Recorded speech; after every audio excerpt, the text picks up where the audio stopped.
Hey, all right. Metaverse Church Next. Jeff Reed here, director of Metaverse Church Next for Leadership Network. It's great to be hanging out with you today. We're going to be doing a little bit of an unplugged, maybe a little more casual conversation today here on the Metaverse Church Next show. Typically, we bring in people talking Web3 technology, talking blockchain, crypto, talking virtual reality, augmented reality, DAOs, maybe sprinkling a little bit of artificial intelligence somewhere in there. And we really lean towards more of a pioneering type of conversation, much more aggressive. And so we're going to do something, maybe do something a little different today. Let's see where we're going to try to be a little more practical in this conversation today, because typically we bring in a guest, somebody that's an expert in the Web3 technologies, or a practitioner, or a pioneer, somebody that's out there utilizing this technology in ways that we've never even imagined. And those are fun times. Those are fun conversations. But for today, it's just going to be me, and I'm hanging out with you here on the Metaverse Church Next show, and we're going to be talking a little bit of digital. Now, it's okay to talk digital in a metaverse context. Digital is typically like Web 2. Metaverse is typically Web 3. But the reality is that a lot of our pioneering people that are out there doing the Web 3 stuff in virtual reality or blockchain and crypto are falling back sometimes on Web 2 technology, things like Discord and some asynchronous channels for communications. So it's okay to dance back and forth between Web 3 and Web 2. I'm giving myself permission. I'm giving you permission, and hopefully you're going to see some of this as we're getting into the conversation here. Today, talking about pastoring and disciple making digitally. That's right. We're going to dig into what it looks like to pastor people and what it actually looks like to make disciples in digital space. Now, on the innovation curve, I still say that idea of pastoring and disciple making digitally is still a little more on the on the bleeding edge. It's on the pioneering. It's on the early adopter stage, because, well, there's not a lot of people, I would suggest, that are actually being effective right now in pastoring people and discipling and multiplying people digitally. I would suggest that. Let's go through the conversation and see if you agree with me. By the way, I've got a slide deck. There's a bunch of videos and things that are come up in context of this conversation, URLs for reinforcing. And so if you want to download the slide deck, boom, just zap that QR code right there. Or go to the URL, go.thechurch.digital/metaverse next. Go.thechurch.digital/metaverse next. Hopefully you got the QR code. I'll give you 3, 2, 1. Yeah, that wasn't long enough for you to get it, but you can get it right now. And we are going to be transitioning. We got to get going, because there's a lot for us to cover here in this conversation of pastoring and disciple making digitally. First and foremost, pastor, we must recognize that COVID is over, thank God. But there's more to digital than just the pandemic. If you think that the pandemic's over and therefore your digital strategy is done, well, chances are you're not watching the Metaverse Church Next show. You audience out there, you know that there's a purpose to digital and metaverse. Maybe you're sharing some of this information with your leadership, and maybe we can encourage you along the way here today. The answer, by the way, is not hybrid. The answer is not everything we do digitally we must do physically. Excuse me, the other way around. Digital, it's not saying everything we do physically we must do digitally. It doesn't work that way, nor does it work number 3 here, the idea of digital being icing on the cake. Hey, Jeff, I had a pastor tell me this. Hey, Jeff, I love what you do. We work so hard to make this physical thing happen, and you just sprinkle a little bit of your digital pixie dust on the service, run the numbers through a bunch of multipliers that you digital people do, and all of a sudden there's like 10 times more people who are engaging in this content. I love that you do that. I hate that we do that, and I don't think that's actually right. And for digital to actually be effective in making disciples, that's not the way to do it. We're going to get into that here in a little bit, but ultimately, we need to realize that physical ministry is completely different than digital. That's not bad, that's good. Because what that means in context is that there are differences. And in differences, there are strengths and weaknesses. Guess what? There's strengths and weaknesses in physical, and there's strengths and weaknesses in digital. Well, let's pivot here a little bit, and let's look at this. Digitally, I believe that churches can thrive, grow, and multiply. And we're going to be talking about that today.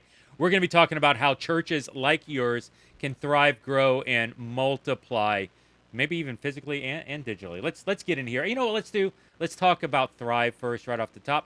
We're going to talk about a thriving digital pastor. That's right. What it looks like for a pastor to thrive digitally. Here's what a digital pastor. Here's what the role looks like, or at least the average role, maybe. Maybe as if you're a digital pastor, maybe this is you. Maybe you strive to do this. Maybe you're a director and not a pastor. Maybe you're a volunteer. Maybe you're some kid that's just dreaming one day that a church would actually call on him to be part of the digital strategy and see a vision for what could be. By the way, that was me in the year 2000. This is honest to God. I don't know that I've ever said this on the show. Honest to God. In the year 2000, I tried to get multiple churches to hire me as their digital pastor. That's right. Why? Right after Y2K, I'm like, hey, church, there's this thing called digital. Like, you should hire me. Let me be a pastor of this. And you know what? Nobody was hiring in the year 2000 for some reason to be a digital pastor. There wasn't much vision in the year 2000. 2022, thankfully, there's far more vision out there and far more possibilities. But I regress. I digress. Let's get into this. I can regress too, but that would, just take up more time for this talk. The role, develop weekend for online. Kind of important. Maybe changing. We're going to come back to the whole weekend thing. Just put a pin in that, We need to drive online discipleship. We need to champion online locations, as in microsites, physical locations. Online grows to offline. You're seeing online ministry interact and engage in physical areas. We need to be a liaison to physical pastors and other ministries. Help kids ministry better understand how to use YouTube for kids. Help student ministry better understand how to use Roblox or TikTok. Help small group ministry better utilize social media to drive people to connect to groups. Like, you need to be the liaison, not just to worry about your little tiny online campus, all the people that aren't engaging in the physical campus, but really, as a digital pastor, we should be interacting with the entire church, helping that church understand the power of digital and how digital can be infused into anything. And of course, number 5, research and development. Love my friends at Life Church and all the goodness that they've been giving out to the Big C Church overall. But really, there's a time for all of us to innovate. And this is the season to do that. It's funny, just recently I had a friend of mine tell me through Glue, a friend of mine over there, he said that 10% of employees' times should be spent in innovation. And so for a church, pastor, everybody, 3 to 4 hours a week should be spent in innovation. And that's scary. That is very scary. Some of you are like, I don't have that. What do you got to let go to innovate? It's an interesting challenge. Maybe we'll get into that later. We'll see where we go. This is the best advice that I can give you today. Digital pastor out there. Find the support system. Because the reality is that your church doesn't think, if you're 99.9% of the churches out there, your church does not think digital first. It thinks physical first, which means that you are going to constantly be put in the back seat. And you will be in a position where you're not going to be credited. You're not going to be allowed to run in some areas, and you're going to be limited in many ways. It's 2022, and that's just the reality of where we are today.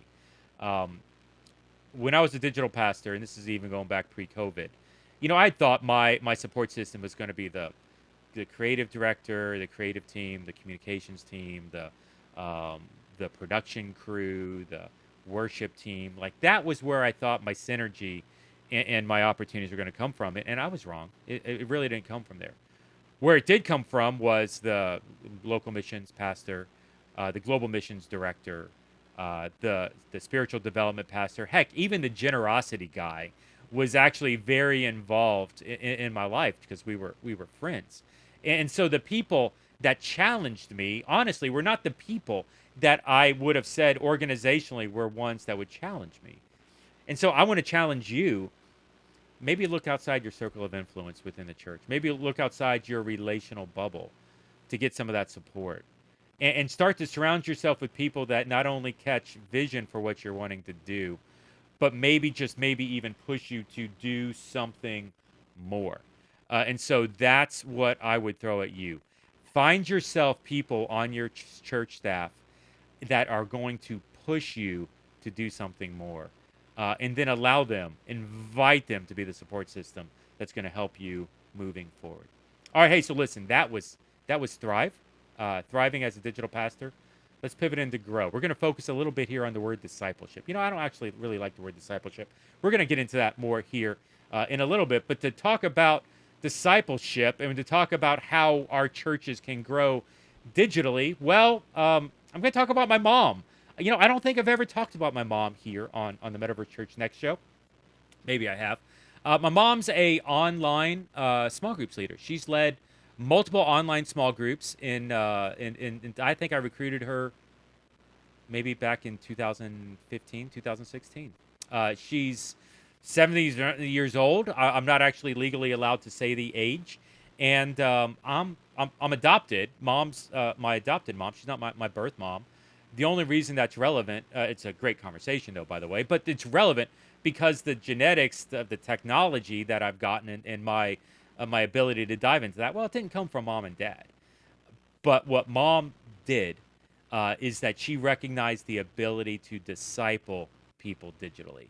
And she runs, at this point, multiple small groups discipling women digitally across the country. So, hey, listen, I'm going to play my mom's story. I want you to take a look at this, and we'll come back afterwards and talk a little bit more about it.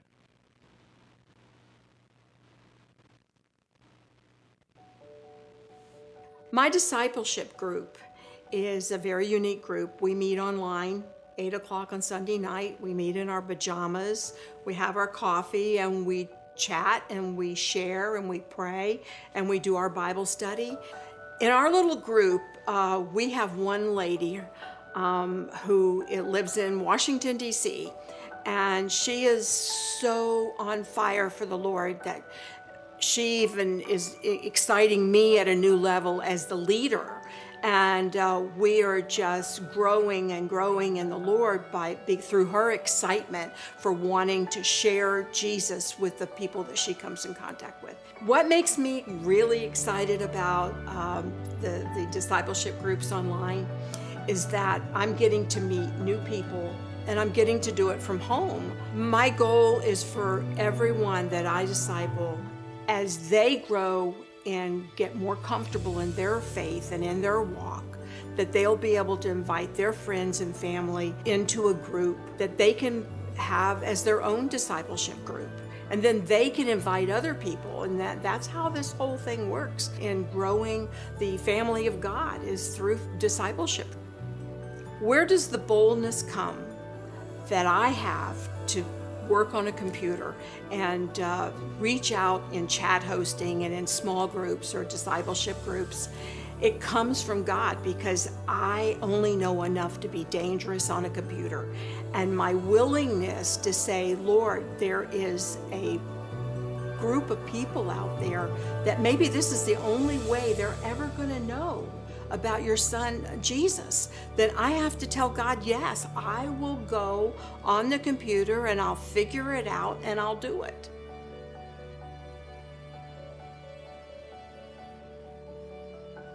Hey, thanks, Mom, for that.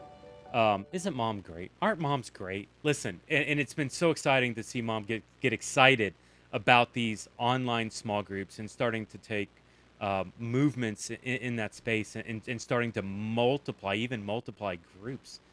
So here's the deal. I challenged my mom when I recruited her, I don't know, 7, 8 years ago at this point. I said, I didn't say, hey, Mom, there's this awesome new technology. We're going to connect with people around the world. I didn't tell my mom, who's 70 something years old, hey, like, this is the opportunity for you to connect into multiple time zones. I didn't say, hey, Mom, they got this new like webcam technology. It's like you're almost already there. It's like you're seeing people like in face to face. I didn't sell that. To get my mom, who was 60 something years old at the time, to lead an online small group, I said, hey, Mom. My mom was a former business professional, executive vice president here of a Fortune 500 company in Miami. I said, hey, Mom, I've got 3 girls that are looking to be discipled.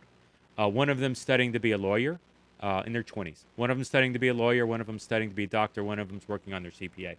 And they're looking for discipleship. They're looking for mentorship. They're looking for somebody who's been where they want to go, who can guide them along the way. in a business standpoint, in a corporate job standpoint, an emotional standpoint, in a spiritual standpoint. And my mom said yes. And what was beautiful was, like, my mom has told me in the years since, she's like, Jeff, it's like having the daughters that I never had. I was an only son. And like, the relationship was very strong.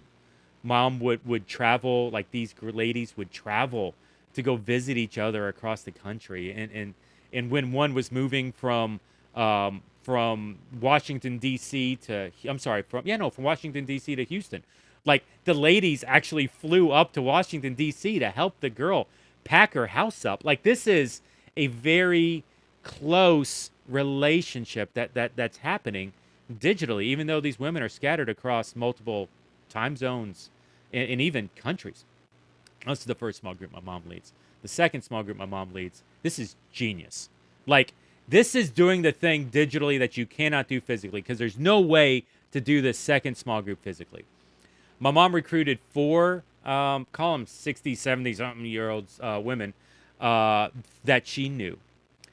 And she invited those women to invite their daughters into the small group. Now, here's the catch. The women, for the most part, live in the state of Florida. The older women, for the most part, live in the state of Florida. Their daughters are displaced all over the country. You know, one's working as a dentist in North Carolina. One's over in Phoenix doing something or other. And so they're just, life took them somewhere else. And normally, when you've got a 60, 70 something and probably a 20, 30 something, you know, there becomes this natural divide where the relationship between the mother and the daughter is not necessarily as tight as it was when there was physical proximity, right? Well, what makes my mom's Bible study so interesting is that these mothers and daughters are connecting weekly, even still, on Zoom, on technology. And the reason they're connecting is to talk about the Bible and to pray for each other. Like, there's a spiritual component to their main portion of their relationship now, since they spend so much time together in this Bible study. And what you're seeing is that my mom's Bible study, in many ways, the discipleship that she's offering, what you're seeing is that's helping the people grow spiritually, but you're also seeing numerical growth come out of this. Like, it's operating on both hemispheres, where it's helping multiple grow people get more numbers mathematically by addition, but it's also helping the spiritual depth and development of where we are. Now, understand, this isn't multiplication yet. I'm not there. This is a church planting audience. You're like, Jeff, get to the good part. We're going to get there here in a little bit. But let me walk through this. Let's walk through some foundational building blocks. If we're talking about church, digital ministry, the potential of digital, we have to recognize these things. Like, if your church agrees with these things, then we're going to be great in the conversations moving forward. But I want you to pause right here and let's just start to ask this. Is your church okay saying that physical ministry and digital ministry are different? Is your leadership okay saying our physical ministry and our digital ministry are different? What do you think? Ask. Write it down. Write these down. This is your homework. Go talk to somebody about this at your church. Number two, digital can complement physical. I think digital can complement physical. I got my fingers mixed up. Sorry. Digital can complement physical. By the way, physical can complement digital as well. This is not hybrid where we're trying to do both. We got to break our mindset of that, which is actually number three. If we're trying to do the same thing, then we're going to reach the same type of person, but the same type of, which is actually where we conflict. Because if we do the same thing physically and digitally, then people will choose to go digital instead of physical. We don't want that. Nobody wants that. What we want to do instead is we want to reach a different type of person digitally, which means we do something different. And that different can either complement what's happening physically or it can be a stand-alone. But if we do something different with a digital resource, a digital tool, then what are we going to do? We're going to find ourselves reaching a different type of person digitally than we do physically. This is a huge selling point. We reach a different type of person digitally than we do physically. And number four here, the strength of digital is not what you think it is. For many of you, you think that the strength of digital is reaching across the entire world. It's broadcasting your message all the way around the planet. As a pastor told me once, Jeff, I want to see somebody in Ethiopia get saved as a result of my sermon. You're looking at digital as a missional opportunity, as an evangelical opportunity to broadcast our services and lead people to the throne of God. And, unfortunate, I actually asked that pastor when to see people get baptized in Ethiopia, who's pastor's a friend of mine. Hey, once you see people get saved in Ethiopia, what happens to them next? Well, as my friend said, the pastor, I don't know, Jeff, that's not my responsibility. Actually, I think it is. So maybe the strength of digital is not broadcasting our message around the world. Instead, maybe our strength is, well, you know what? You probably can't see that slide, so let me blow it up so it's a little bigger for you. Here's the top social and entertainment apps downloaded over time. We're looking at social communications, photo, video, and entertainment apps. The most popular categories of iPhones and digital. And so over the years of 2013 to 2021, these are the apps that were downloaded. Highest is most popular. Bottom is less popular, but still top 10. What do you see here on the chart? What trends, what patterns are you seeing? Well, I'm seeing a lot of WhatsApp. I'm seeing a lot of Facebook. I'm seeing a lot of YouTube. There's a lot of Instagram. There's some TikTok, some Facebook Messenger. I see some Twitter. Man, there's a lot of social media. There's a lot of community on these on this chart. You know what I'm actually not seeing a lot of? Disney Plus. Okay, like there's some Netflix on there. We see Netflix towards the end. It's down at the bottom. Where's Hulu? HBO Max. Okay, maybe HBO Max is a little more nuanced, and so that's not as relevant for this. But we're really not seeing a lot of the content-heavy solutions here. Now, there is YouTube. I see that. But even YouTube, the content, the average piece of content is what, 3 or 4 minutes?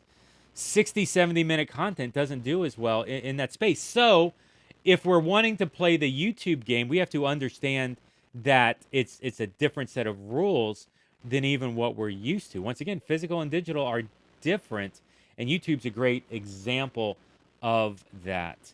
The challenge for us is to look at these tools, these communities, and try to find ways that discipleship can fit in context of them. How do we get discipleship? How do we get community?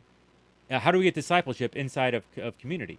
And by the way, that's not just a problem that we're asking. That's actually a problem that my friends here, Jim Wilder and Michael Hendricks, are asking as well. You see, these are the brain science people. And if you've not read the other half of church, you really should check it out. Because what they've done is they've analyzed the actual brain science. They've analyzed how our brain functions and how the church, as a large part, broadcasts discipleship. Now, when I say broadcast, I mean that in the literal sense, because the average church looks at discipleship as an event. And what Jim Wilder and Michael Hendricks discovered here in the other half of church is that it's not, the brain doesn't actually process event discipleship as well as it does discipleship that's done in community and relationship. And so let's put the two of these together. Digital tools, let's even back up here just for kicks. Digital tools are great at providing community. Community is the place where discipleship happens. Let's do it again just for kicks. Digital church, or digital, is the place where it shines and thrives for community. Discipleship happens in community. Why are I'm having fun here, just hitting my iPad, switching back and forth. Why is our digital tools not better entwined in creating discipleship? If digital tools equals community, community happens in discipleship. Does digital tools in community not equal discipleship? You see, this is what we're missing, church, is this opportunity to utilize digital for discipleship. And to move away from, maybe I'm getting a little too ahead of myself, but let me ask this question. Are the weekend services really working for evangelism? Is the weekend service really working for discipleship? Like, if you can press pause, I know this is a live show, so maybe you can't, but if you can press pause and just ask that question, just Is it really working? Yes or no? I would suggest maybe not. You figure it out. But if it's not, then we got to try something else. We got to move on. And this is where this discipleship is so key with a digital infusion. Here's some of the challenges. Here's what's not working with our church services online. We have to do the same thing, everything physically and digitally. We have to do this everything the same in physical and digital space. Physical and digital are different. It's not going to operate the same. I'm not sure. I definitely can tell you digital is not making disciples by broadcasting that service. Or if you are, they're few and far between. You may or may not even know who their names are. Follow-up is a pill. They don't want to give you that information because they may or may not trust you. Or it may be like my daughter who accepted Christ 6 times in church online services during the COVID season because she would just accidentally click the raised hand button and chop. And some church somewhere is getting really excited, but the fact is it was a misclick. Sorry. The right approach, this is what I'm looking for. Hey, you know what? Why are we doing this? Is it working to make disciples? Maybe something else is more effective. Maybe we shouldn't do this, and instead we should do something else. What I'm really asking is that we ask some questions. We dig into this, what we are doing, what we, church, what your church is doing, and start to ask some of those questions. And maybe, just maybe, you shouldn't be broadcasting your church services online. That doesn't mean you abandon digital. It means you do something else. Trust what you're doing, respect what you're doing enough with physical to not do it digitally. Like if you really love the physical service, you love that expression, and you broadcast that online, people are not going to come to the building. So if you are in love with that physical space, then don't do that digitally. But that doesn't mean you give up on digital. That means you do something else with digital. We're going to get into that here in a little bit. What we need to understand, Pastor, is that pastoring digitally is more than preaching. It's more than that. It's more than that service. It's more than events. It's community and it's relationships. That's the opportunity of digital. We go all the way back to that chart of all those tools, Facebook, Instagram, Twitter. These are all TikTok. These are even TikTok is a relational tool. Twitch is a relational tool when it's used correctly.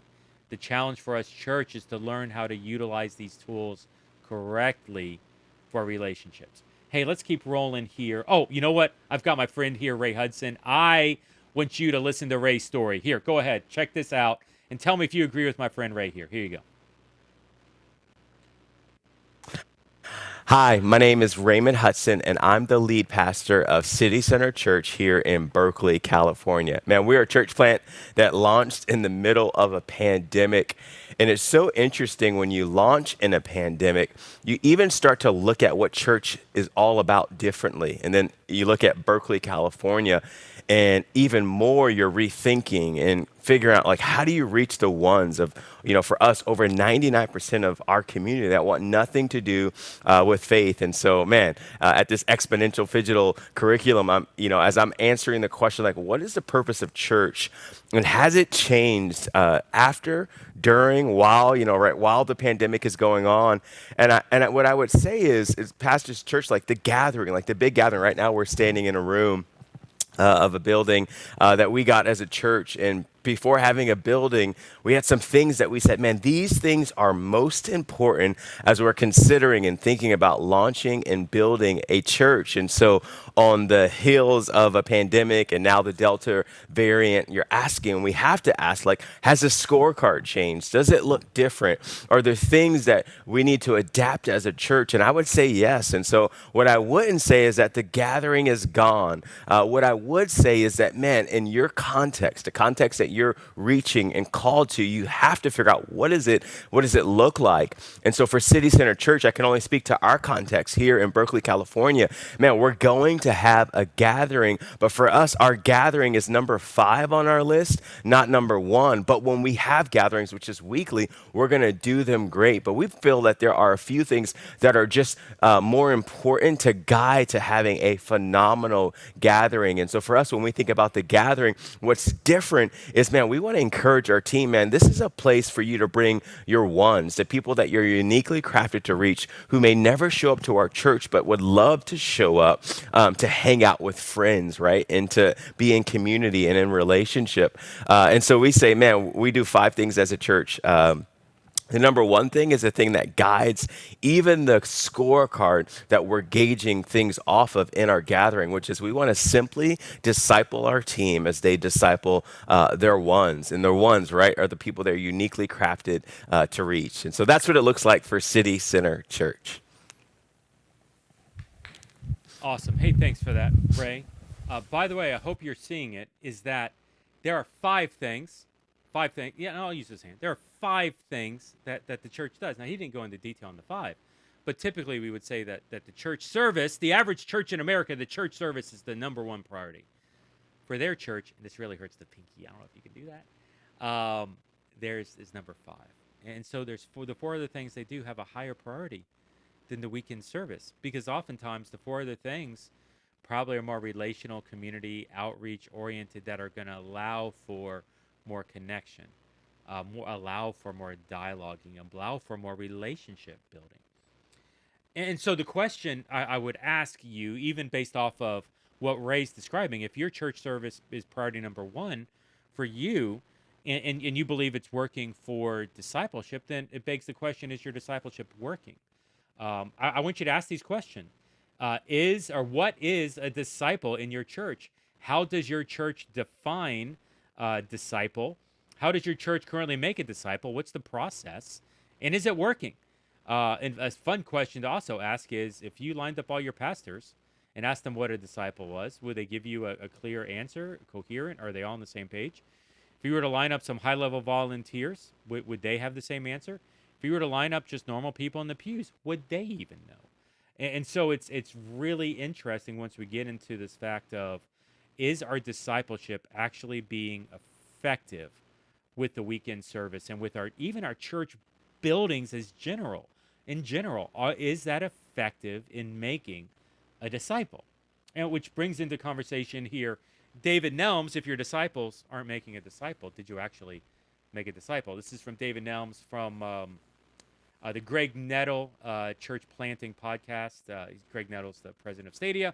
I love my friends, my family over at Stadia, and this was a great quote from Greg's podcast, probably within the 6 months. But even more than the quote, there's a really fascinating story centered around this. Now, I'm going to butcher the numbers just because I don't necessarily remember the numbers off the top of my head, but David Nelms is a former lead pastor. He's actually president of the Timothy Initiative, which is a disciple-making movement now. But before this, he was a lead pastor. He served as lead pastor for a decade or so at a number of churches across the country, varying sizes, medium, large, giga, like just the whole spectrum. And so David, really, I started to question like his validity in ministry. And so what he did was he went back to each of the churches that he'd worked at as lead pastors. And as I recall, there were 3 churches, and said, how many people accepted Christ during my tenure as lead pastor at those 3 churches? And as near as I can recall, over the span of time, David was lead pastor of staff, of ministries, of volunteers, of people. And the full footprint over the span of 10 years as David serving as lead pastor, David saw 8,000 to 9,000 people accept Christ over the entire decade. Like, the kingdom added 8,000 to 9,000 people. There was an exact number, I just don't remember it, but 8,000 to 9,000 people over a decade as a result of his ministry. That's not bad, right? I mean, that's roughly 1,000 people per year. I mean, that's actually really good kingdom opportunity. What's interesting is David now works for the Timothy Initiative. He leads the Timothy Initiative, a disciple-making movement. A DMM is commonly called, church planting people. You may understand that. But it's more evangelism-based multiplication. I'm going to tell you, tell somebody, tell somebody, tell somebody. And now you have generations of disciple-making DMM happening. And so David works in that world now. By the way, the Timothy Initiative now sees over 10,000 people a year come to Christ. So in 1 year of DMM, of disciple making, of disciples telling other disciples who are telling, or disciples who are telling, making disciples who are making disciples, David Nelms seeing more success in 1 year than he was 10 years of lead pastor, Western Civilization Church model. If your disciples are making disciple, did you actually make a disciple?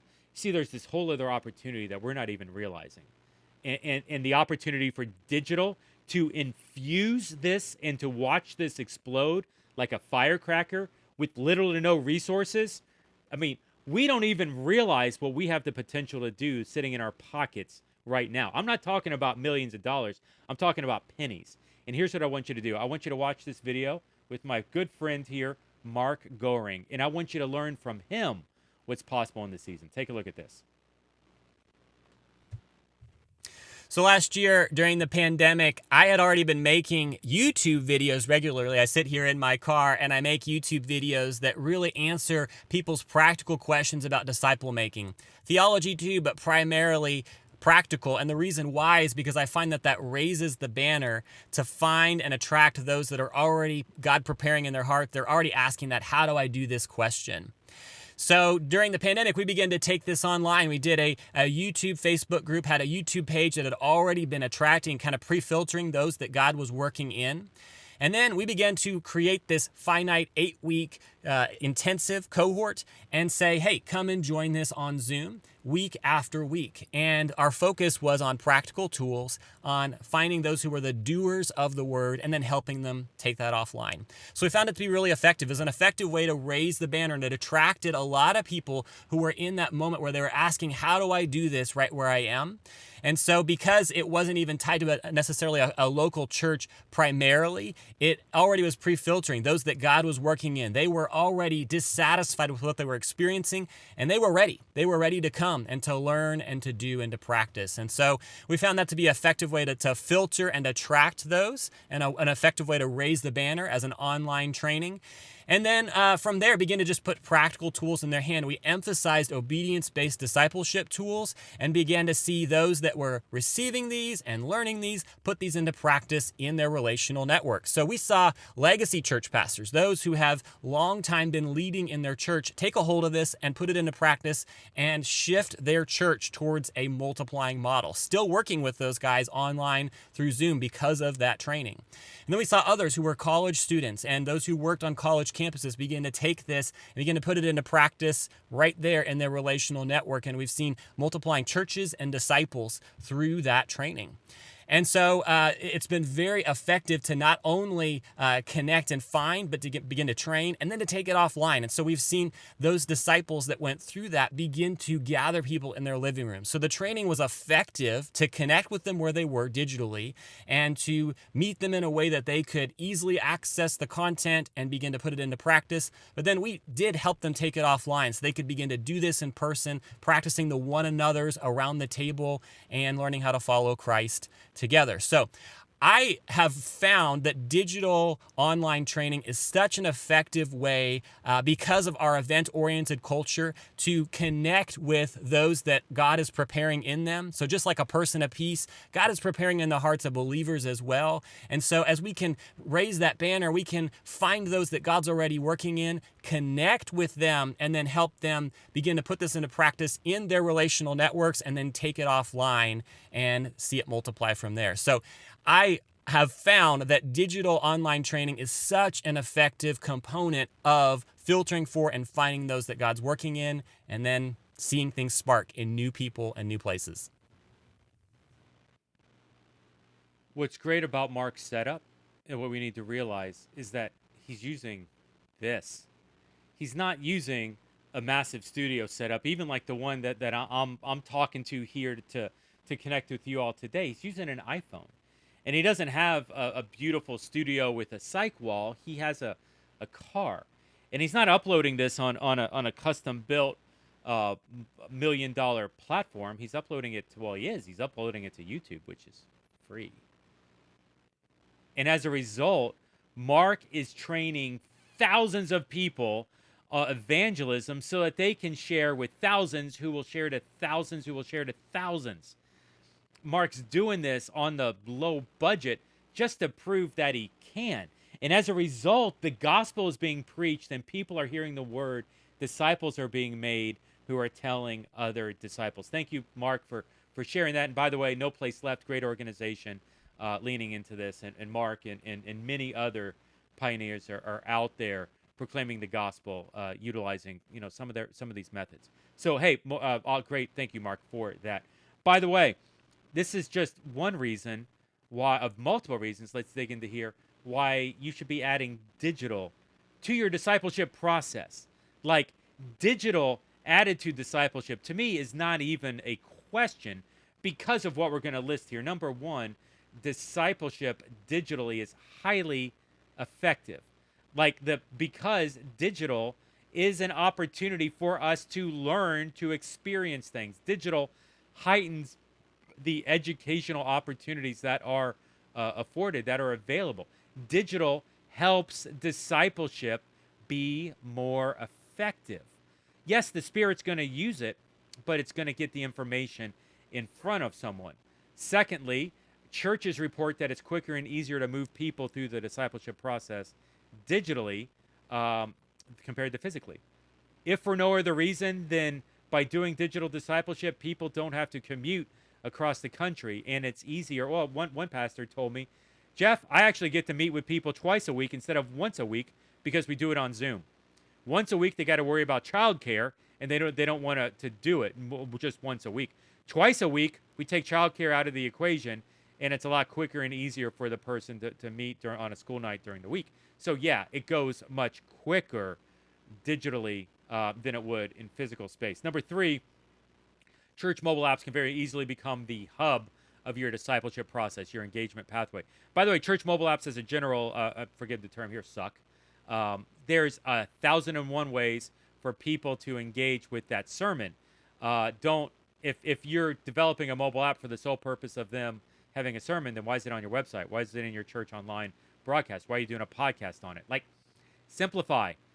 Better yet, contextualize and realize that mobile app, it's on your phone, that's in your pocket.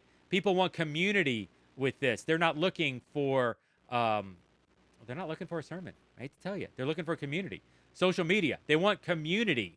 They want a dialogue. They want to interact with people, and that's what we should be doing in the mobile app. We should be creating a community centered around prayer, centered around discipleship. We should utilize that discipleship piece on the app. Something to think about. That's on the house. Number four, effective digital automatically leans towards multiplication. I get a structure, the discipleship structure built on this mobile app. I can guarantee it's going to work with multiple people. It will expand, it will multiply because of the way that digital automatically leans towards multiplication. If I build it for one person, 10 people can use it, so why not add digital to it and let it extend its range and its reach beyond what it could do in physical space. I mean, essentially, we've got two different processes here that I want to talk about adding digital to your discipleship process. All right? Here's what we want to do. We want to talk about how we're going to add digital to your church's discipleship process. Now, there's two ways. There's a safe way, there's a radical way. There's a way that your boss is probably going to be okay with you doing, and then there's is this guy crazy? But let's get into it and let's see where we get. All right, the safe approach. Number one, we're going to utilize landing pages, social media, YouTube to gather information on people. We're going to collect that information. By the way, we're also going to join Facebook groups and start engaging with people that are hyper local to where our physical church is located. We are going to start building relationships. We're going to meet people, and we're going to fine tune all these conversations, all these relationships towards conversions. Now, when I say conversions, I'm not talking spiritual in this context. I'm actually talking about actually getting their name and their email address. And I'm going to use that name and that email address to get them connected into a physical or a digital church service. Put them in a funnel and walk them through the process. That's the safe approach, where I'm meeting people, gathering information, trying to get them connected into the physical church service. That may work. It's arguably effective. I'm not sure it's multiplication effective, but it is effective. Here's another opportunity. Hey, I'd rather have 12 disciples than 1,200 consumers, Alan Hirsch. What if instead we recruited people within our pews? What if we recognized the church, the greatest resource we have in 2022 are the people that are in the pews? What if we recruited them, equipped them with the gospel? What if we deployed them within their circle of influence, physically, digitally, or even in the metaverse, to witness, to share Jesus with others? And we, the church, we encourage them on their way. What if we, church? It's funny. I had a mentor coach me at a personal level. This just this week, and I'm going to share this with you. Hey, Jeff, to really empower someone else, you've got to disempower yourself. So, Pastor, I want you to chew on that. If we are really supposed to empower the people in our pews, how are you disempowering yourself to empower them? You see, this is where I think the invite culture is waning effect, because I don't know that we, pastor, that we really get out of the way. And even, I don't want to get into it, but I think a lot of what the church season is right now, and a lot of the difficulties in the church, it comes down to, pastor, we need to start empowering some others with the message, with the gospel. We're going to get more into that in a little bit. But to really effectively do that, we've got to get out of the way. And so what does it look like, pastor, to recruit, to equip, to deploy, and to encourage people in your church with the gospel? Like, that's not the backup plan, that's the primary plan. And pastor, you're not even the backup plan in the sermon. Well, maybe the sermon looks like something else. Maybe the weekend service looks like something else. But if it's centered around evangelism, it's not effective for today. Let's move on. Hey, look, there's going to be challenges to this digital discipleship idea. I get that. Let's acknowledge it up front. Technology can be cold and impersonal. You're not wrong. Zoom fatigue is real. Once again, you're not wrong. To effectively multiply, digital discipleship requires releasing control. Let me say that again. To effectively multiply, digital discipleship requires releasing control. I dare say, to effectively multiply, church, pastor, you're going to have to release control. And really, this is it. We talked about thrive and grow. Let's get in now to multiply. What happens when we actually release control? And so we're going to tell a real great story right here. I want you to watch this video. This is a friend of mine, Jason Poling. He's been on Metaverse Church NEXT several times at this point, and I am excited for you all to hear and see his story of what happened when Cornerstone Yuba City in Northern California released control. Take a look.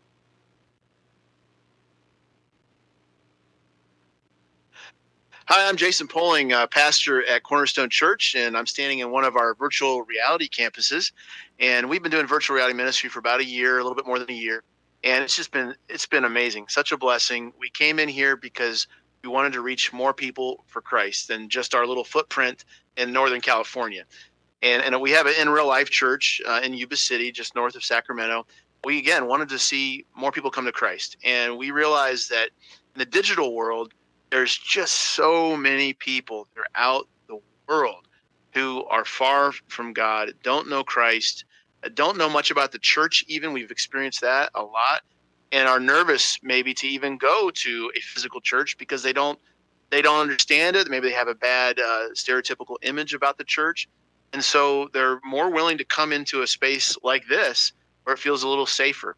And so we've had so many opportunities to share the gospel of Jesus Christ with people around the globe, people that would have never come to a church. In fact, there's a friend, she's in the UK, probably in her 20s. She joined our church she started coming to our church last year, and she identified herself as a Satanist.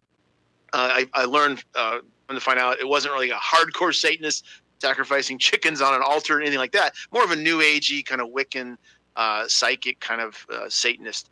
And we found a lot of people are identifying more and more with those kinds of spiritism type things. But she came in there to troll us, to kind of give us a hard time. She saw a church on VR and she thought that was silly. But she started coming week after week.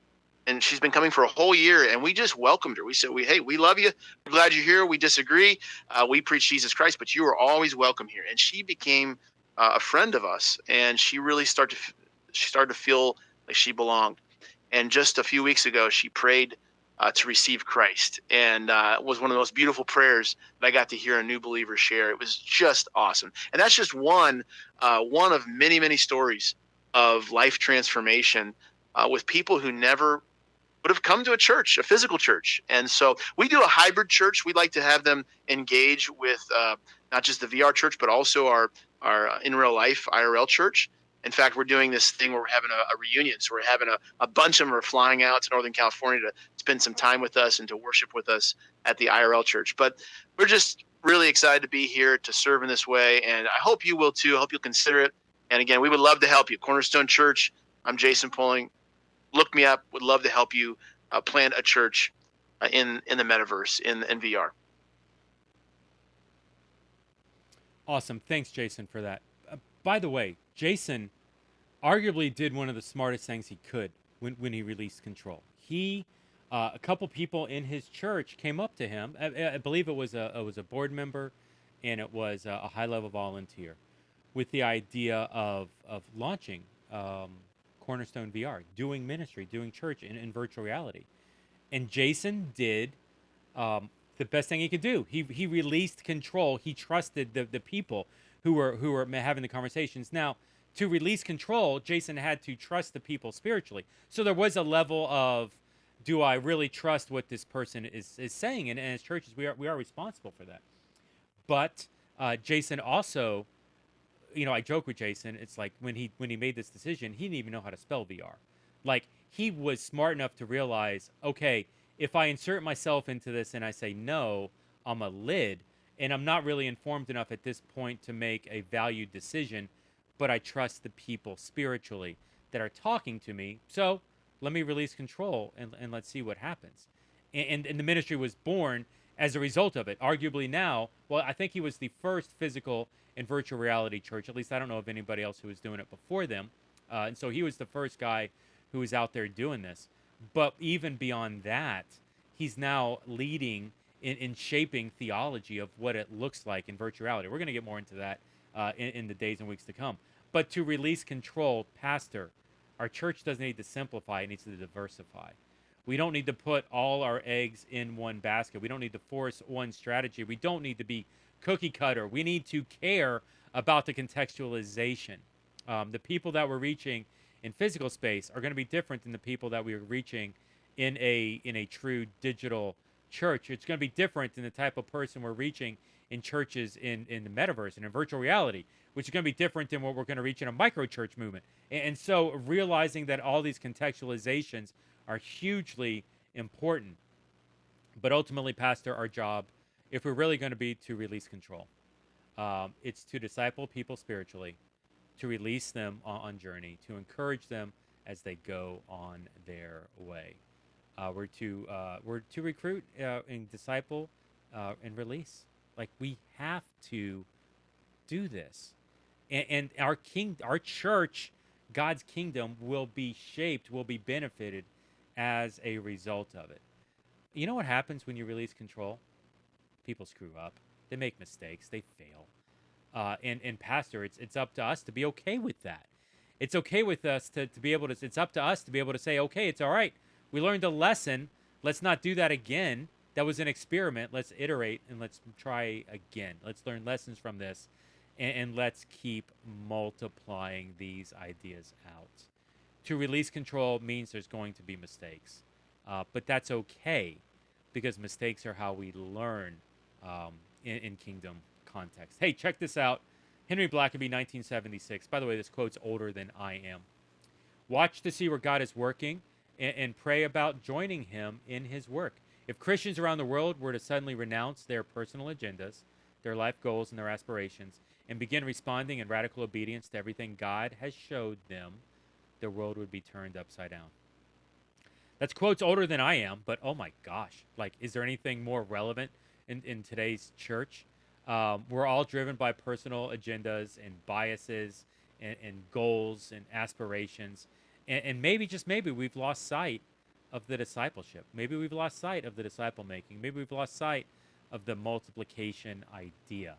And if we are to let go of what our preconceived notions about what the church was pre-2022 and realize that as we're nearing more and more into a post-Christian society here, at least in America, well, maybe it's not going to work the way that it used to.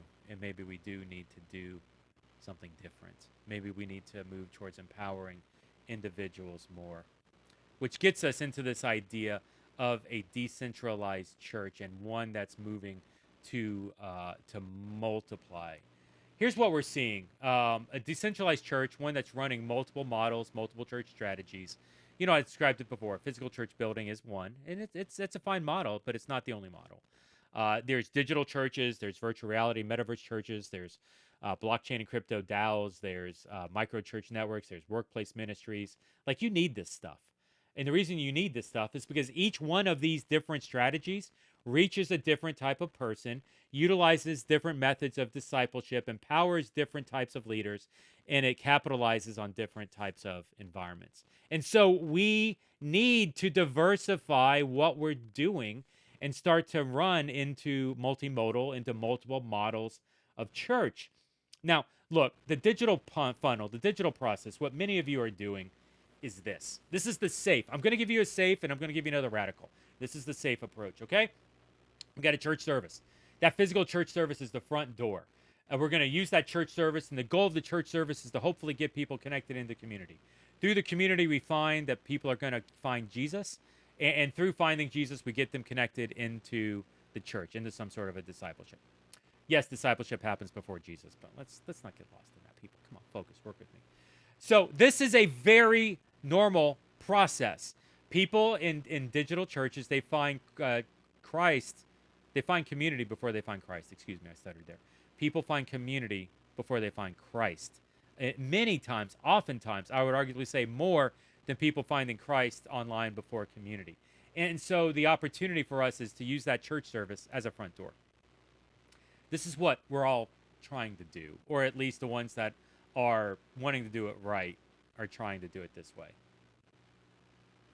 I dare say, but what if we did this? What if we looked at, Pastor, what if we disempowered ourselves and empowered others? What if we moved more towards recruiting, equipping, deploying, and encouraging, and finding the thing that we can do digitally in that? You see, I think the role of the church is discipleship. And I dare suggest that the role of the church needs to lean into discipleship in digital context. So just hang with me here. What if we really looked at doing some sort of an asynchronous community for discipleship? In church, pastor, that's your job. Hey, you know what, Jeff? I don't want to give up on the weekend service. Nor should you. I think the weekend service serves a role. It serves a part. There is a purpose to it. And so, yeah, let's keep the physical church service in. But let's use the physical church service to feed into some sort of a digital, asynchronous discipleship community. Hey, Jeff, you know what? We do want to be a little radical. We want to lean towards church and virtual reality. We want to start a micro church network. We want to spin off some other front doors. I love this. But once again, let's do that virtual reality church. Let's do that micro church network. And let's feed it into an asynchronous community for digital discipleship. Let's not just have an event-based evangelism, but instead let's centralize the discipleship. You're starting to see maybe we're decentralizing different campuses, different expressions of church on the weekend, but we're coming together centralized here with the digital discipleship piece. What's interesting is that this really opens up a lot more opportunities. Because now what we're saying is that we can have front doors. You can have many different front doors that feed into a unified discipleship strategy. Like, take a look at this. Twitch streamers all of a sudden make a lot of sense in a church because you're using the Twitch as a front door to connect people into some sort of an asynchronous community. Or maybe you want to launch a digital church aimed at millennial creatives. You can do that and feed it into an asynchronous community. You want to create a program to help people in the church reach their family members that don't know Christ wherever they are around the world. You can do that, and then as people come to Christ through that program, you can have them join the asynchronous community, centralized for digital discipleship. You want to have people walk around the metaverse, virtual reality, and witness to people? You can do that, and then as people come to Christ, get them fed into this asynchronous digital community for discipleship. You want to extend into workplace ministries? You want to launch a TikTok church? That even makes sense. Hey, you know what? Even crazy stuff like a Dungeons and Dragons Bible study is validated As a result, because it feeds in, it's a front door to an asynchronous community where digital discipleship is happening. That was a lot of talking for a very short amount of time. The fact is that pretty much you can do anything you can imagine. Missional imagination can be realized when it's tied together with an asynchronous community for digital discipleship. That's the challenge. Pastor, how can you disempower yourself and empower others? Right there. Your physical service will play a part, but your physical service almost needs to be secondary, or according to our friends at in Berkeley, maybe it's the fifth thing you do compared to the others. What if we started looking at empowering, recruiting, equipping, deploying, and encouraging the people, even if it meant that we need to disempower what we are about? Here's the challenge, Pastor, I want you to walk away with today. Don't freak out that people are not in your building. Freak out that people have no spiritual purpose when they're not in your building. Let's work on that. Let's get them to have a spiritual purpose. Let's recruit them, let's equip them, let's deploy them, and let's encourage them on their journey so that and pray for them and help them as they are doing what God has asked them and what God is needing them to do. All right, hey, so we're going to land the plane. Hopefully this was good. You've been listening to me ramble on about pastoring and disciple making digitally. If you didn't zap the QR code or you want to grab the URL to grab the slide deck and the videos, go ahead and do that there. But this has been fun. I'm going to do some more of these. We're going to mix it up, be a little more casual. Just me kind of talking on some different topics as well as the other. But for today, this is it. By the way, you got questions on this? I'm literally going to give you my cell phone number. And so feel free to text me. The number is 484-324-8724. That is the easiest way to reach me. Don't call me. Nobody calls me. Text me. 484-324-8724. Country code, if you're international, it's +1 484-324-8724. If you speak telephone alphabet, it's number 4, the church. Number 4, the church. And I would love to connect with you, but we're going to land the plane. I'm Jeff with Leadership Network, Director of Metaverse Church NEXT. You've been watching the Metaverse Church NEXT show, and we're going to see you next week. Hope you all have a good one, and see you then.